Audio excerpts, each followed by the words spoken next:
We're now going to discuss Henoch Schonlein Purpura. Some people just call it Schonlein Henoch Purpura, but most people now call it HSP.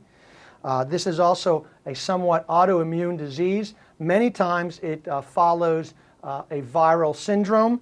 It is another vasculitic disease, and it's the most common cause of non-thrombocytopenic purpura. What does that mean? They have purpuric lesions, but their platelet counts are normal.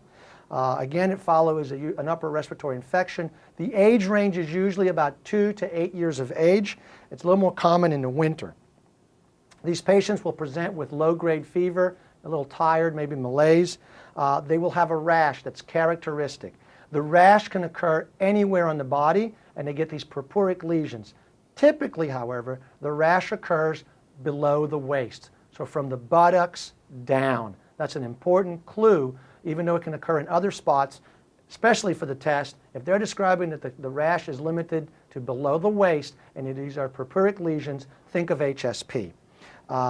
Patients with HSP can also have arthritis. That's why we're talking about it in the rheumatology chapter, but it could also be in the GI chapter because many patients with HSP also have GI manifestations like abdominal pain, and some of these patients can actually have an intussusception. They do have renal manifestations, and actually they can, in some of the patients, they can have a glomerulonephritis or a nephrotic syndrome, and some patients also have central nervous system manifestations. These are rare, however. This is the characteristic rash. These are actually palpable purpuric lesions, and they can get even bigger, and they're showing you the legs for a reason, because typically they are limited to below the waist. Tests are nonspecific. This is a diagnosis basically made clinically. They can have some increased acute phase reactants like sed rates. They can have platelets that are slightly increased. They may have anemia. Your IgA and IgM will be elevated, but there's no real specific test for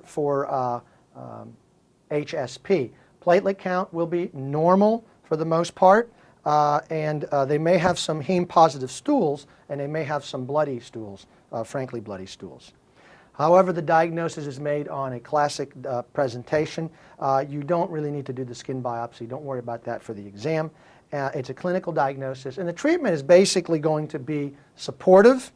Most of the disease is self-limited, and they get better. If they have persistent abdominal pain, then corticosteroids are very helpful. Of course, if they have persistent abdominal pain, make sure they don't have an intussusception first, and then you can treat them with the steroids.